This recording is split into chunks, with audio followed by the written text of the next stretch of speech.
এনে ধৰণৰ খবৰসমূহ নিতৌ চাবৰ কাৰণে চেনেলটো সাবস্ক্ৰাইব কৰি ভিডিঅ'টোত এটা লাইক কৰি দিব। এই মুহূৰ্তত জনাই আছো এটা ব্ৰেকিং নিউজ। পেলেষ্টাইনৰ গাজালৈ সাহায্য ঘোষণা কৰিছে মালয়েছিয়াই। মালয়েছিয়াৰ প্ৰধানমন্ত্ৰী আনোৱাৰ ইব্ৰাহিমে 23 মিলিয়ন মাৰ্কিন ডলাৰ সাহায্য হিচাপে গাজাবাসীলৈ আগবঢ়াইছে।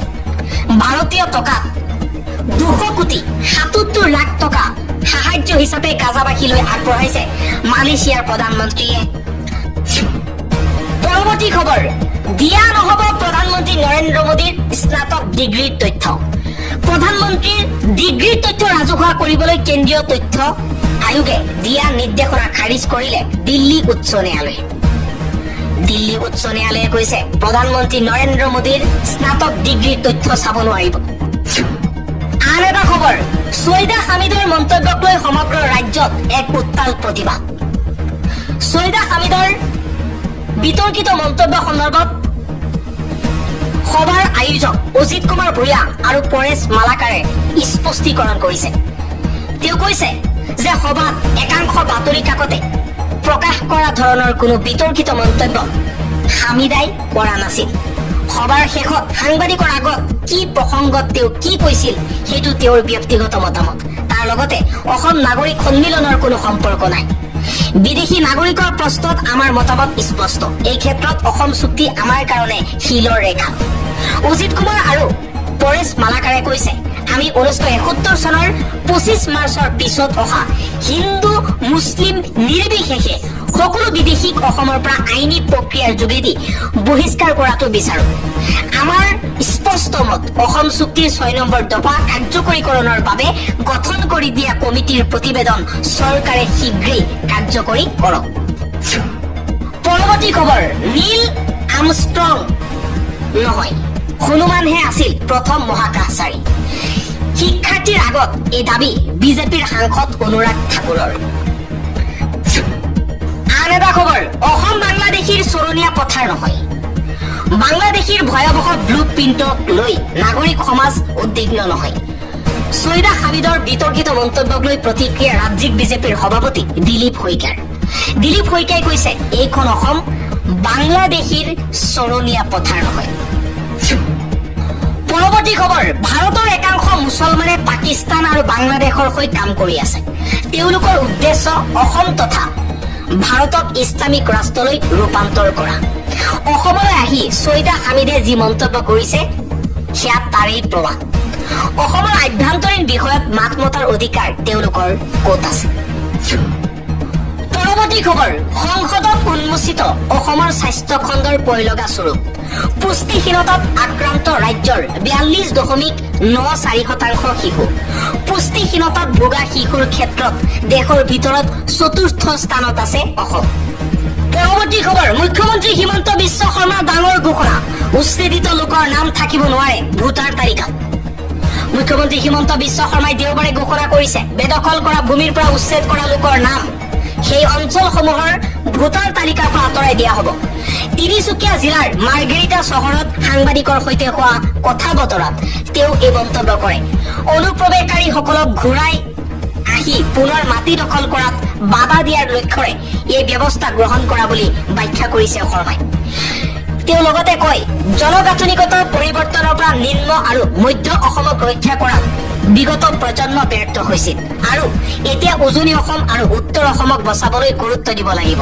তেওঁ দাবী কৰে যে এই অনুপ্ৰৱেশকাৰীসকলে এই অঞ্চলসমূহলৈ নিজৰ মনোযোগ স্থানান্তৰিত কৰিছে। তেওঁ লগতে কয় যে যদি কোনো লোকক কোনো ঠাইৰ পৰা উচ্ছেদ কৰা হয় তেন্তে তাত তেওঁলোকৰ নাম ভোটাৰ তালিকাত থাকিব নোৱাৰে।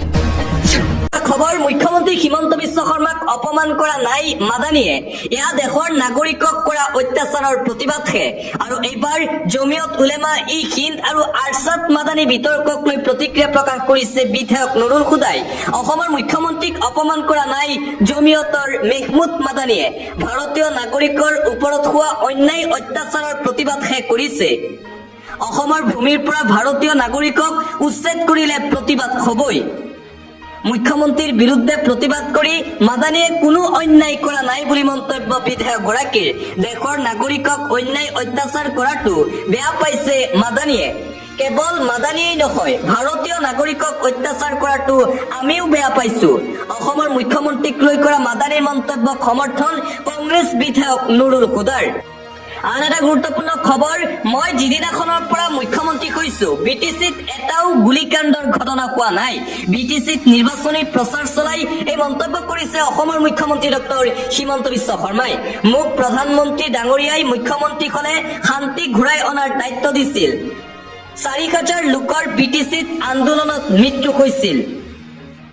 মই যিদিনাৰ পৰা অসমৰ মুখ্যমন্ত্ৰী হৈছো বিটিচিত এটাও গুলীকাণ্ডৰ ঘটনা হোৱা নাই। আগতে বজাৰলৈ গলে ঘৰলৈ কেতিয়া ঘূৰি আহিম বুলি মনত ভয় লৈ আছিল বিটিচি নাগৰিকে। কোনোৱে আগতে শান্তিত নাছিল বিটিচিত। যোৱা ৫ বছৰত বিটিচিত এটাও বোমা বিস্ফোৰণৰ ঘটনা সংঘটিত হোৱা নাই। যিসকলৰ হাতত বন্দুক আছিল তেওঁলোকৰ পৰা বন্দুকবোৰ ঘূৰাই ললো। দিনে নিশাই কষ্ট কৰি গাঁতৰ তলৰ পৰা বন্দুক বিচাৰি ওলোৱালো বুলি মন্তব্য মুখ্যমন্ত্ৰী শৰ্মাৰ। বিটিচিত আগতে বন্দুক চলোৱা লৰাই খেতি ৰাজনীতি ব্যৱসায় কৰিছে। এতিয়া বিজেপিত চৰকাৰে দিয়া প্ৰতিশ্ৰুতিৰ বাবে বিটিচিত শান্তি ঘূৰাই আনিছে। বিটিচিত বিজেপিৰ চৰকাৰ গঠন হলে সকলো সুবিধা আৰু অধিকাৰ দিয়াৰ দায়িত্ব লব মুখ্যমন্ত্ৰীয়ে।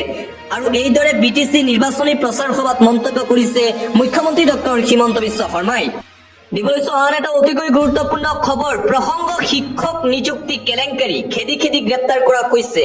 শিক্ষক নিযুক্তিৰ কেলেংকাৰীত নাম সাঙুৰ খোৱা বিধায়কক খেদি খেদি গ্ৰেপ্তাৰ কৰিলে ইডিয়ে। গ্ৰেপ্তাৰৰ ভয়ত ঘৰৰ দেৱাল পাৰ হৈ পলাবলৈ চেষ্টা কৰি ব্যৰ্থ হল বিধায়ক জীৱন কৃষ্ণ সাহা। ক্ষমতাৰ অপব্যৱহাৰ কৰি শিক্ষক নিযুক্তিত ভয়ংকৰ কেলেংকাৰী সংঘটিত কৰিছিল বিধায়ক জীৱন কৃষ্ণ সাহাই। বিধায়ক জীৱন কৃষ্ণ সাহাৰ দৰে বিধায়কক টকা দি একাংশ লোকে কিনিছিল শিক্ষকৰ দৰে পবিত্ৰ বৃত্তি। সোমবাৰে এনফৰ্চমেণ্ট ডাইৰেক্টৰেট নিজে বাসগৃহৰ পৰা গ্ৰেপ্তাৰ কৰিলে টিএমচি বিধায়ক জীৱন কৃষ্ণ সাহাক। আন এটা ব্ৰেকিং নিউজ এই মুহূৰ্তত দিব লৈছো। ধুবুৰী জিলাত আকৌ উত্তপ্ত পৰিস্থিতি, কিয়নো ধুবুৰীত আকৌ নিষিদ্ধ গোমাংস। ধুবুৰীত আকৌ ওলাইছে নিষিদ্ধ গোমাংস, তাৰ পিছতেই উত্তপ্ত পৰিস্থিতি। আৰু ধুবুৰীত এই মাংস উদ্ধাৰ হোৱাৰ পিছতেই পৰিস্থিতি বেয়া। ৫-৬ স্থানত পেলাই থৈ গল নিষিদ্ধ মাংসৰ টোপোলা। ঘটনাৰ পাছতেই ওলাই আহিল শ শ ৰাইজ। অসম বংগ সীমান্তত এই ভয়ংকৰ ঘটনা সংঘটিত হৈছে বুলি জানিব পৰা গৈছে।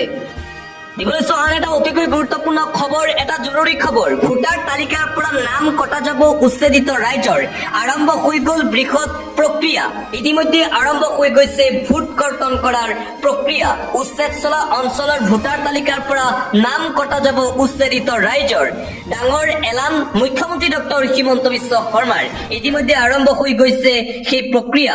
বেদখলকাৰীৰ মূল উদ্দেশ্য আছিল উজনি আৰু উত্তৰ অসম দখল কৰা, কিন্তু কোনোপধ্যেই হবলৈ দিয়া নহব বুলি হুংকাৰ প্ৰদান কৰিছে মুখ্যমন্ত্ৰী হিমন্ত বিশ্ব শৰ্মাই।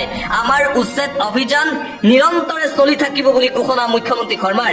আমাৰ প্ৰচেষ্টা হব ইতিমধ্যেই উচ্ছেদিত হোৱা সকল যাতে উজনি আৰু উত্তৰ অসমত সোমাব নোৱাৰে, অনুপ্ৰৱেশকাৰীয়ে যাতে উজনি উত্তৰ অসম দখল কৰিব নোৱাৰে, তাৰ বাবে আমি চেষ্টা কৰিম। আৰু পুনৰবাৰ এইদৰে মন্তব্য কৰিছে মুখ্যমন্ত্ৰী ডক্টৰ হিমন্ত বিশ্ব শৰ্মাই। পৰৱৰ্তী খবৰ, মন্ত্ৰী বিধায়ক হোৱাৰ চখ শেষ হল বিজেপিৰ প্ৰাক্তন বিধায়ক শিলাদিত্য দেৱৰ। শিলাদিত্য দেৱে চলাব বলডজাৰ। পুনৰবাৰ শিলাদিত্য দেৱৰ মন্তব্যক লৈ আৰম্ভ হৈ গৈছে চৰ্চা। মন্ত্ৰী বিধায়ক হোৱাৰ চখ শেষ হল শিলাদিত্য দেৱৰ। শিলাদিত্য দেৱে চলাব বলডজাৰ মিয়ালোকৰ বাসগৃহত। মুখ্যমন্ত্ৰীক বলডজাৰৰ লাইচেন্স বিচাৰি শিলাদিত্য দেৱৰ ডাঙৰ মন্তব্য। কোন মাদানী কোন ছয়দা আমি তেওঁলোকক চিনি নাপাওঁ। অসমীয়া সম্পৰ্কে মন্তব্য কৰিবলৈ তেওঁলোকৰ কোনো ধৰণৰ অধিকাৰ নাই। ভাৰতবৰ্ষক মুছলমানসকলে ভাগ কৰি ৱেষ্ট পাকিস্তান ইষ্ট পাকিস্তান বনালে। আজি বাংলাদেশত হিন্দু থাকিব নোৱাৰা অৱস্থাৰ সৃষ্টি হৈছে। 1967 সংবিধান সংশোধন কৰি সেকুলাৰ শব্দটো সংবিধানত সোমোৱা হৈছিল। সেই দিনটোৰ পৰাই ভাৰতবৰ্ষত ইছলামিজেশ্যন আৰম্ভ হৈ গল। কংগ্ৰেছ, কমিউনিষ্ট আৰু মুছলিম লীগ এই তিনি গোটে একেলগে কৰিছিল সেই ষড়যন্ত্ৰ।